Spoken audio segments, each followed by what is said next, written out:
నమస్తే, welcome to I dream. నా పేరు ప్రసాద్. జనసేన, పవన్ కళ్యాణ్ ఈ రెండు పేర్లు ఎత్తితే చాలామంది మొన్నటి వరకు పులకించిపోయేవాళ్ళు, ఒక ఊపుతో రగిలిపోయే పరిస్థితి, ఊగిపోయే పరిస్థితి మనకు కనిపించేది. కానీ ఇప్పుడు తాజాగా పరిణామాలు చూస్తున్నప్పుడు ఆ రెండు పేర్లు అనాలంటేనే భయపడాల్సి వస్తుంది, లేదంటే చిరాకుతో పక్కన పెట్టాల్సి వస్తుంది, అసంతృప్తితో రగిలిపోయే పరిస్థితి ఏర్పడింది. మరి ఎందుకు ముఖ్యంగా కాపు నేతలు కానీ, లేదంటే జనసేన సైనికులు కానీ, లేదంటే జనసేన పార్టీకి సంబంధించిన నేతలు కానీ గుంభనంగాను, అసంతృప్తిగాను, మౌనంగాను ఉండిపోవాల్సిన పరిస్థితి ఎందుకు వస్తుంది? మరికొందరు అయితే బాహాటంగానే జనసేన, ముఖ్యంగా పవన్ కళ్యాణ్ తీసుకున్న నిర్ణయాలపైన బాహాటంగానే వ్యతిరేకిస్తున్న పరిస్థితి కూడా కనిపిస్తుంది. మనతో కాపు నేత రవీంద్రనాథ్ ఠాగూర్ గారు ఉన్నారు. సార్ నమస్తే సార్. సార్, మీరు పవన్ కళ్యాణ్ విషయంలో ఒకప్పుడు అభిమానించారు. ఆయన రాజకీయాల్లోకి వస్తారు, ఏదో మార్పు తీసుకొస్తారని మీరు కూడా భావించిన వాళ్ళు మీరు ఒకరు. కానీ తాజా పరిణామాలు మీరు చూసుకుంటున్నప్పుడు పవన్ కళ్యాణ్ విధానాన్ని మీరు ఏ రకంగా అభివర్ణిస్తారు? అసలు మొట్టమొదటిసారి పవన్ కళ్యాణ్ జనసేన పార్టీ పెట్టకముందే నేను ఆంధ్రప్రదేశ్లో అత్యధిక జనాభా కాపులు ఉన్నారు. 27% ఉన్నారు. 4% 3% ఉన్న వాళ్ళు రాష్ట్రాన్ని వెళ్తున్నారు. కాపు ఉద్యమాన్ని తయారు చేసి కాపు సరైన నాయకుడు రావాలని కోరుకున్నాను. అందులో మొట్టమొదటి స్టేట్మెంట్ ఇచ్చిన వాడే, రాష్ట్రంలో మొట్టమొదటి స్టేట్మెంట్ నాదే. నేను విశాఖ అర్బన్ కాపు సంఘం ప్రెసిడెంట్గాను, రాష్ట్ర కాపునాడు ఆర్గనైజ్ సెక్రటరీగాను, ఉత్తరాంధ్ర కాపు సంఘం ప్రెసిడెంట్గాను 20 years నుంచి నేను పనిచేస్తున్నాను. కాపులేంటో, కాపు వ్యవస్థ ఏంటో, కాపు కులం జరుగుతున్న అన్యాయం ఏంటో క్షుణ్ణంగా తెలిసిన వాడిని. అయితే నేను గతంలో రాష్ట్ర కాపునాడు ఆర్గనైజ్ సెక్రటరీ చేసినప్పుడు కూడా హైదరాబాదు, అప్పుడు తెలంగాణ, ఇది రెండు కలిసి ఉన్నప్పుడు నేను స్టేట్ ఆర్గనైజ్ సెక్రటరీ చేశాను. అప్పుడు ఆదికేశ్వర నాయుడు, తులసి రామచంద్రప్రభు, చాలామంది అక్కడ మన హైదరాబాద్లో పబ్లిక్ గార్డెన్లో మాట్లాడడం జరిగింది. కాపు వ్యవస్థ గురించి మొత్తం రాష్ట్రం అంతా మాట్లాడాను నేను. నాది రాష్ట్రంలో మొత్తం తెలంగాణ కానీ ఆంధ్రప్రదేశ్ కానీ అడిగితే వాట్ అబౌట్ రవీంద్రనాథ్ ఠాగూర్ అంటే ప్రతి ఒక్కరు చెప్పవలసిందే. ఠాగూర్ గారిలో ఉన్న పేరు అది. అయితే ప్రజారాజ్యం పార్టీ పెట్టారు చిరంజీవి గారు. చాలా సంతోషం, నేను కూడా వెళ్ళాను. మంచి పని చేసావయ్యా, సినీ ఫీల్డ్ నుంచి ప్రజల్ని ఉద్ధరించడానికి, కాపులకి మంచి చేయాలని ఆలోచనతో వచ్చావు చిరంజీవి గారు. మంచిదే, చాలా బాగా చేయాలి మీరు. మరి ముందు భవిష్యత్తులో కాపులందరూ మీ వెంట ఉంటారు. I don't want any single and in your pocket. ఈ జేబులకి పైసక్కర్లేదు, మేము డబ్బులు ఇచ్చుకొని మిమ్మల్ని తయారు చేసుకుంటాం. మిమ్మల్ని మీ నాయకత్వాన్ని మేము కోరుకుంటాం. తప్పనిసరిగా మంచి ఆలోచనతోటి ఒక నీతి, నిజాయితీ, ధర్మము, త్యాగము, ధైర్యము, ఆలోచన, అవగాహన, ప్రేమ, జాలి, దయ, కరుణ అన్నీ ఉండాలి. ఒక నాయకుడికి ప్రజాస్వామ్య పరిరక్షకుడు అంటే ఆడికి ఉండవలసిన లక్షణాలు ఏంటి చెప్పంటే, వాడు ప్రజాస్వామ్య పరిరక్షకుడికి ఉన్న లక్షణం ఏంటంటే సర్వమాన సౌభ్రతము, సమైక్యత భావము, సంఘీభావము, అన్ని కులాలు, అన్ని మతాలు, అన్ని వర్గాలు సమతుల్యము, సమభావతో చూడగలిగిన వాడే అసలైన సిసలైన ప్రజాస్వామ్య పరిరక్షకుడు. కులపిచ్చి, ధనపిచ్చి, రాజ్యకాంక్ష పిచ్చి, కొడుకు పిచ్చి పట్టుకుని చంద్రబాబు వాళ్ళకి ఉండకూడదు. అంచేత చిరంజీవి గారు, మీరు కాపులు ఎక్కువ మంది ఉన్నారు కనుక మీరు చేయండి, మేము ప్రోత్సహిస్తామని చెప్పాను. అయితే అతను మొట్టమొదటి స్టేట్మెంట్ ఏంటంటే, నా ఈ పార్టీలో నీతి, నిజాయితీ, దొంగలకు స్థానం లేదు, మంచి వాళ్ళకే, పరిశుద్ధమైన వాళ్ళకే, మరొకరికి అవకాశం ఇచ్చా లేదు ఇందులో. నా ఈ పార్టీలో అందరూ నీతి నిజాయితీ పరులే ఉంటారు. నన్ను ప్రేమించే వాళ్ళు ఉంటారు, నన్ను గౌరవించే వాళ్ళు ఉంటారు, నన్ను పూజించే వాళ్ళు ఉంటారు. మరొకరికి అవకాశం లేదు. దొంగలు జాయిన్ అన్నాడు. పార్టీ పెట్టాడు, పార్టీ సింబల్ వచ్చింది, దొంగలందరూ జాయిన్ అయిపోయారు. అప్పుడు పత్రికా విలేకరులు అడిగారు, ఏంటి చిరంజీవి గారు మీ పార్టీలో అందరూ నిజాయితీ పరులు ఉంటారు అన్నారు, ఇటు దొంగలు వచ్చారంటే అనుభవం కావాలి కదండి, అనుభవజ్ఞులు ఉండాలి అని అన్నారు. అంటే వీళ్ళు నిజంగా కాపు వ్యవస్థను బాగు చేయాలని, కాపుల్ని గొప్పగా తీసుకెళ్లాలని దృక్పథం ఉన్నవాడు నిజాయితీపరుడై ఉండాలి. స్వార్థపరుడు కాకూడదు, నిస్వార్థంతో పనిచేయాలి. మాకెంతవరకు వచ్చిన వాళ్ళు ఎవరు కూడా స్వార్థపరులు తప్ప నిస్వార్థపరులు ఎవరు లేరు. అందుకే కాపు వ్యవస్థ పేలిగినప్పటికీ కారణం అది. చిరంజీవి గారు పార్టీ పెట్టారు. 294 ఎమ్మెల్యే టికెట్లు, 42 ఎంపీ టికెట్లు. అభ్యర్థులు పోయారు, చిరంజీవి ఓపడ్డాడు. చిరంజీవి పార్టీ కల్పించాడు కాంగ్రెస్ పార్టీలో. కల్పిస్తే పర్యాటక శాఖ మార్చలు ఇచ్చారు కేంద్రంలో. అతను బాగుపడ్డాడు. అభ్యర్థులు అడుగు తినిపోయారు. కాపులు మోసపోయారు. అది అలా ఉన్నాయండి. ఇప్పుడు పవన్ కళ్యాణ్ వచ్చారు. ఇప్పుడు కూడా ఇతను పవన్ కళ్యాణ్ కూడా మేము మా శక్తి ఎంతవరకు ఉందో అంతవరకు అతను సాయం చేయడానికి అన్ని విధాలు కృషి చేస్తాము. కానీ అతనికి దివు నుండి భూమికి దిగి వచ్చిన దివ్య పురుషులు అనుకుంటారు వాళ్ళు. దివు నుండి భూమికి దిగి వచ్చిన దివ్య పురుషులు, మేము ప్రత్యేకించి పుట్టిన వాళ్ళవి, వీళ్ళందరూ సామాన్యులు అనుకునే మనస్తత్వం, అహంకారం కూడా. ఆ అహంకారమే ఇతడేదో నేను కాపు వ్యవస్థకి నాయకుడిని, ప్రజలందరూ నా వెంటుంటారు అని అనుకున్నాడు. సినిమాలు కూడా హిట్ అవ్వడం వల్ల ఆ సినిమా చూసిన జనం చాలా నాకు ఓట్లేస్తే నేను ముఖ్యమంత్రి అయిపోతాను అనుకుంటున్నాడు. అయ్యా పవన్ కళ్యాణ్, సినిమా చూసే వాళ్ళు ఓట్లు వేయరు. ఓట్లు అనేది ఓట్లు వేసే జనం వేరు, సినిమా చూసే జనం వేరు. నీ మీటింగ్కి చాలామంది కుర్రాళ్ళు వస్తుంటారు, టీనేజ్ కుర్రాళ్ళు, 16 నుంచి 18 సంవత్సరాల కుర్రాళ్ళు. కేవు కేక అంటారు. కేవు కేక వరకే అది, కానీ వాళ్ళకి ఓట్లు ఉండవు. వాళ్ళకి ఓట్లు ఉండవు. అంచేత పవన్ కళ్యాణ్ అనేవాడు నాకు, నా కులానికి ఒక మెగాస్టార్ ఫ్యామిలీ నుంచి వచ్చినవాడు. మా కులంలో ఒక ఆనిముత్యం, ఒక వజ్ర వైడూర్య మరకత మాణిక్యంతో గోమేశంతో నవరత్నంతో కలిగినటువంటి గొప్ప వ్యక్తి అని ప్రజలందరూ అనుకున్నారు. కాపు ప్రజలు మొట్టమొదట. ఇలా రాను రాను రాను రాను రాను రాను చూసి మనము ఒక్కరమే గల్లేము, చంద్రబాబు నాయుడు పొత్తి పెట్టుకోవాలన్నాడు. ఫస్ట్ స్టెప్ అది. అప్పుడే చాలామంది అన్నారు చంద్రబాబు నాయుడు కాపులకి బద్ధ శత్రువు. అది ఎలాగనంటే చెప్తాను వినండి. వంగవీటి మోహన్ రంగా కాపు వ్యవస్థకే నాంది పురుషుడు. కాపుల గురించే పాటుపడ్డాడు. కాపుల గురించే అతను చంపేశారు.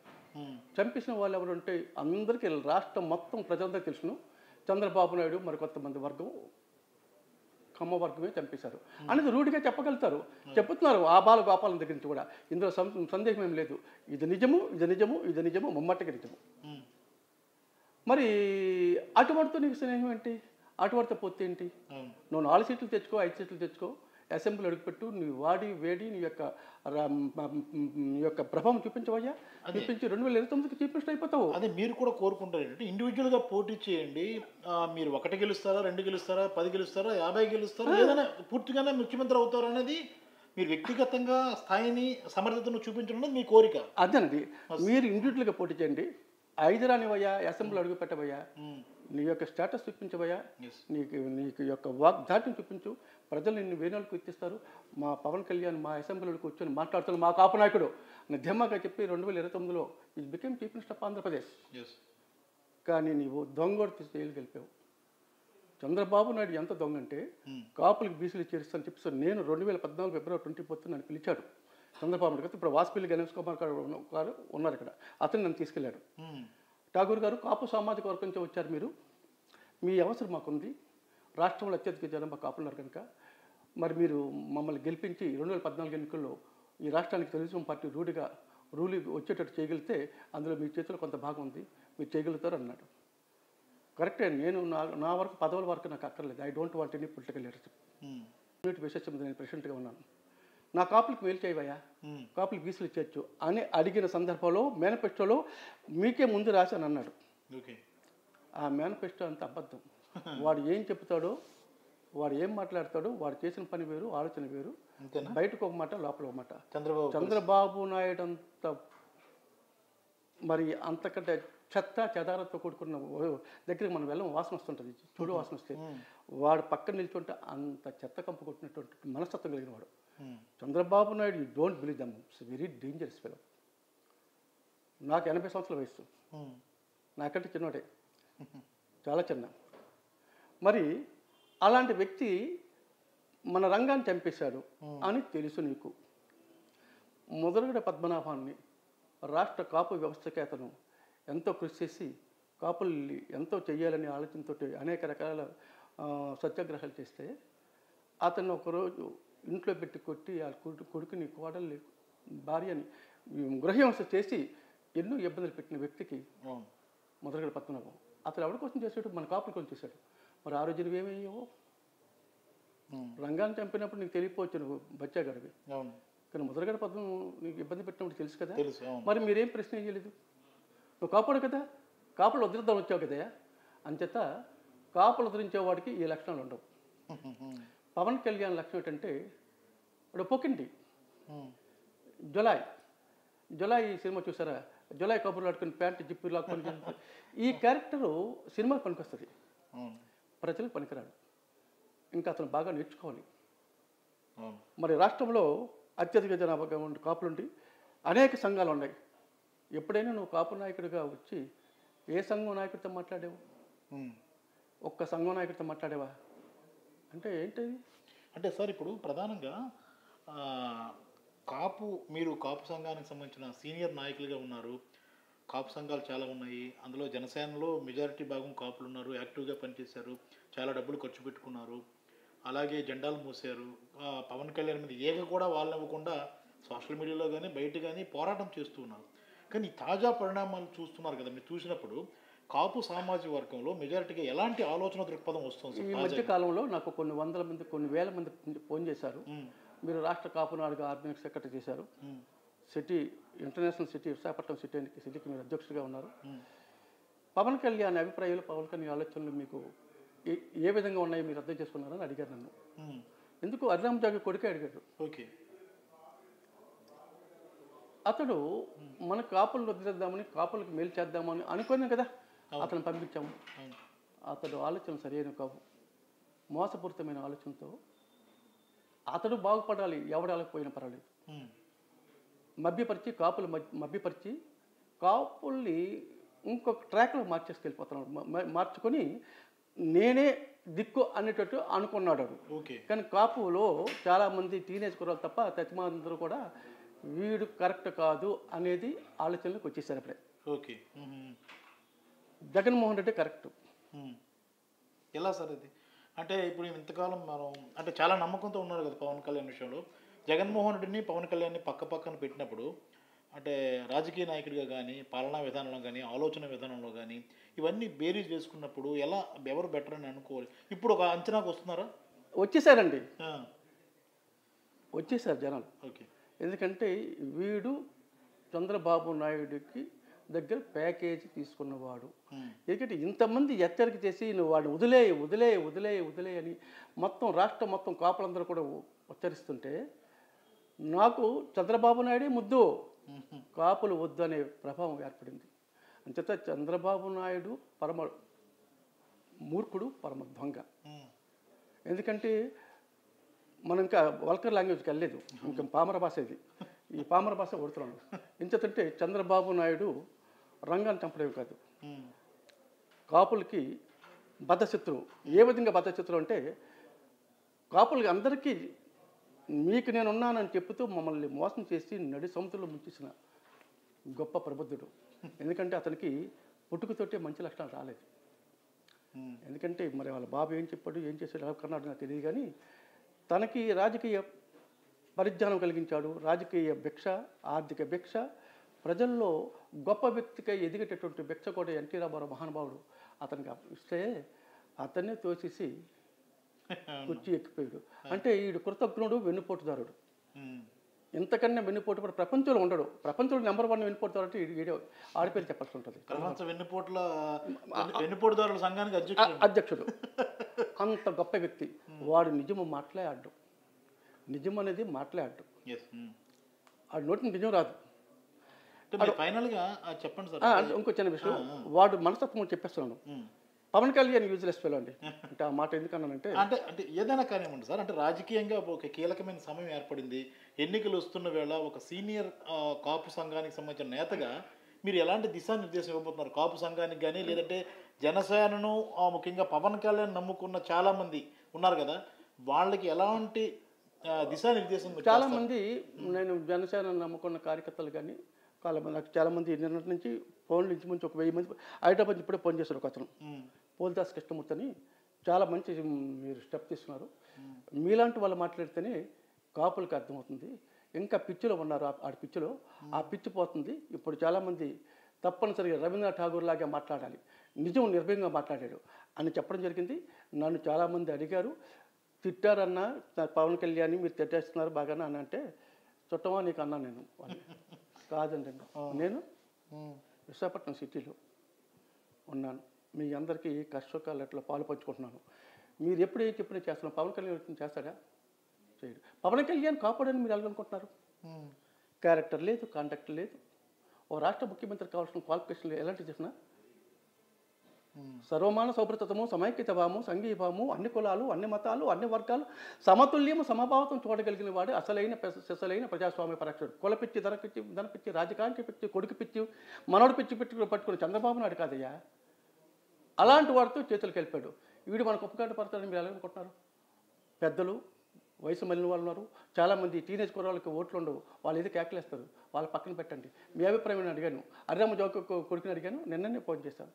చాలామంది అడిగితే మీరు చెప్పింది కరెక్టు, మేము గతంలో మీరు ముందు చెప్పారు, నేను చాలాసార్లు చెప్పాను, ఇవి నమ్మకండి, don't believe them, very very very dangerous fellow Pawan Kalyan. Pawan కళ్యాణ్ని మనవాడు మన కాపోడు అనుకుంటే, క్యారెక్టర్ లేనివాడు, కాంటాక్ట్ లేనివాడు, ఒక ఇంటిని బాగు చేయలేని వాడు. ఈ రాష్ట్రం అనేది ఒక పెద్ద ఇల్లు, ముగ్గురున్నోడికి నువ్వు సరిపెట్టి భార్యల్ని పిల్లలు చూసుకోలేనివాడు రాష్ట్రాన్ని అర్థరించి వస్తాడు. ఒక రాష్ట్ర ముఖ్యమంత్రి కానీ, ఒక రాజ్యానికి రాజు కానీ, వాడు గుణగానాలు పెట్టే ఉంటుంది ఆ రాజ్యం కానీ, ఆ రాష్ట్రం కానీ. మరి అంటే అన్నారు, అన్నా ఇన్నాళ్ళు మేము వాడేదో వదిలేస్తాడు అనుకోవడం కరెక్ట్ కాదన్నా, ఇప్పుడు మాకు అర్థమైంది.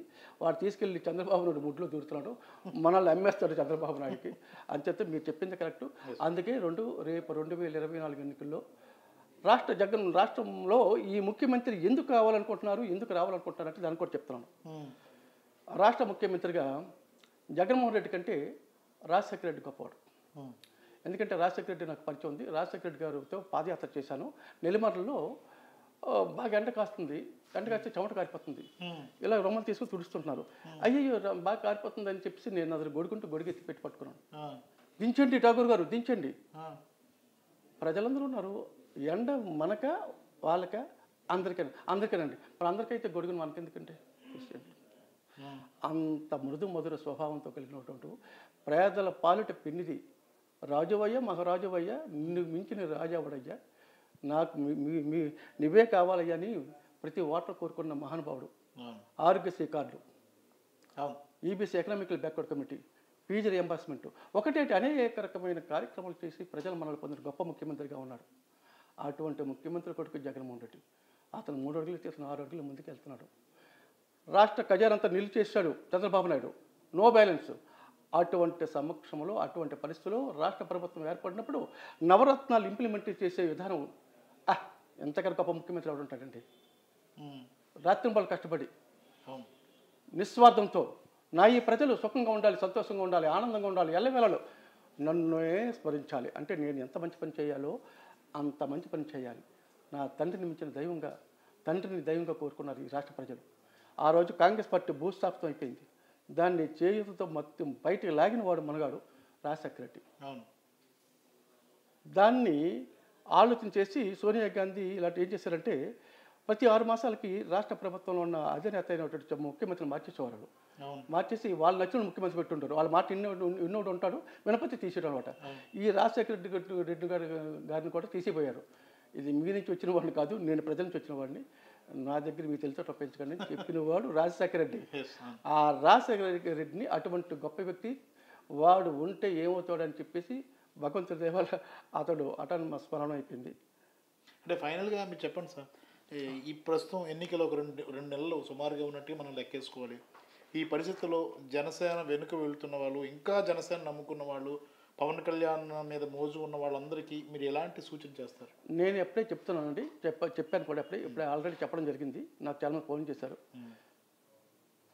మీరు పవన్ కళ్యాణ్ మన కాపాడని మనం ఓట్లు వేస్తే వాడు ముఖ్యమంత్రి కాడు కదా. 25 సీట్లు వచ్చినాడు ముఖ్యమంత్రిగా అవుతాడు. 150 సీట్లు ఉన్నాడు వాడైతే 25 సీట్లు ముఖ్యమంత్రి కదా. మరి ఏ ఆలోచనతో పవన్ కళ్యాణ్ మీరు ఓట్లేస్తారు? ఇతను ముఖ్యమంత్రి అవుతాడా? అవడు. ఒకసారి చంద్రబాబు నాయుడిని, లోకేష్ని ఈ తపాకి పవన్ కళ్యాణ్ ముఖ్యమంత్రి చేస్తాం కాపు సోదాలని అనమనండి, అనగలరేమో? అనలేదు కదా. మరి పవన్ కళ్యాణ్ ముఖ్యమంత్రి అవడు కదా. 25 సీట్లు వచ్చిన ముఖ్యమంత్రికి అవుతాడు. మరి అంటే వీడు దేనికో అమ్ముడుపోయాడు. అది అంతర్భాగము, అది బయటకు తెలియలేదు. కానీ ఒక విషయం ఏంటంటే మేధావులు, విద్యావేత్తలు, చాలామంది సంస్కారవేత్తలు, సనాతన ధర్మం పాటించే వాళ్ళు చాలామంది ఊహాగానాలు ఏంటంటే ఇతను ప్యాకేజీ మ్యాన్. సామాన్యుడు సైతం పల్లెటూరులో కూడా పవన్ కళ్యాణ్ అండి ఆడ ప్యాకేజ్ మ్యాన్ అని అంటున్నాడు. ఏటి చదువు సంజయ్ లేని వాడు కూడా. అంచేత తప్పనిసరికి 2024 ఎన్నికల్లో జగన్మోహన్ రెడ్డి అత్యధిక మెజార్టీతో గెలుస్తాడు. అతనే ముఖ్యమంత్రి అవుతాడు. అతనే రావాలి అనుకుంటున్నారు. మరి నాకు తెలిసిన వరకు ఈ ఉత్తర నియోజకవర్గంలో ఇన్ఛార్జిగా పనిచేస్తున్న మన కేకే రాజు గారు రాత్రింబావులు కష్టపడుతున్నారు. రాత్రింబావులు కష్టపడుతున్నారు. గడప గడపకి ఏ ముఖ్యమంత్రి, ఎలాంటి ముఖ్యమంత్రి అంటే ఈ రాష్ట్రంలో ఉన్న ముఖ్యమంత్రిని మొత్తం భారతదేశం అంతా చూస్తుంది. ఏం చేశాడు రాని అంటే జేబులో పైసా లేకుండా లక్షలు ఖర్చు పెట్టి ప్రజలు ఆనందాన్ని, సంతోషాన్ని ఆ మొక్క కవలికల్లో చూస్తున్నాడే జగన్మోహన్ రెడ్డి. అంత గొప్ప ముఖ్యమంత్రి మరి ఎవరు ఉంటాడండి? అటువంటి ముఖ్యమంత్రి యొక్క ఆలోచనలు పరిగణలో తీసుకొని మన ఎమ్మెల్యేలు కానీ, మన కేకే రాజు లాంటి వాళ్ళు కానీ ఉత్తర నియోజకవర్గాన్ని అన్ని విధాలు అభివృద్ధిపరిచాయి. ఇవాళ రాష్ట్రంలో అత్యధిక జనాభాతో ఉన్న వాళ్ళు కూడా ఈవేళ పవన్ కళ్యాణ్ లాంటి పక్క పెట్టేసి చంద్రబాబు నాయుడు తోసేసి జగన్మోహన్ రెడ్డికి పట్టం కడతారని నేను చెప్తున్నాను. 2024లో మళ్ళీ జగన్మోహన్ రెడ్డి ముఖ్యమంత్రి అవుతాడు. ఇక నా అభిప్రాయం ఏంటంటే మా ఏరియాకు మా రాజుగారు, మా కేకే రాజు గారు కూడా ఇక్కడ ఎమ్మెల్యే అవుతారు. రాష్ట్రంలో జగన్మోహన్ రెడ్డి పార్టీ వస్తుంది. మళ్ళీ కేకే రాజు గారికి ఇక్కడ మంత్రి పదవి వస్తుంది. ఇవాళ చెప్తున్నాను. అంటే అతను కృషితో నాస్తి దుర్భిక్ష అనే పదవానికి నాంది పలికిన వ్యక్తి. గతంలో ఎన్నికల్లో డబ్బులు ఖర్చు అయిపోయినా సరే ఎక్కడ తగ్గకుండా ఈ రోజు వరకు రాత్రింబాలు కష్టపడుతున్నాడు కనుక అతను గెలుపుకి మేము రాత్రింబాలు కష్టపడతాము. మా కాపులందరూ కూడా జగన్మోహన్ రెడ్డికి ఓట్లేస్తారు. Thank you very much sir. ఇది వినం కదా, మొత్తం కాపు సామాజిక వర్గంలో ఒక అంతర్మదనం అయితే మొదలైంది. నిన్న మొన్నటి వరకు జనసేన అధ్యక్షుడు పవన్ కళ్యాణ్ తమ నాయకుడని భావించిన చాలామంది ఇప్పుడు రియలైజ్ అవుతున్నారు.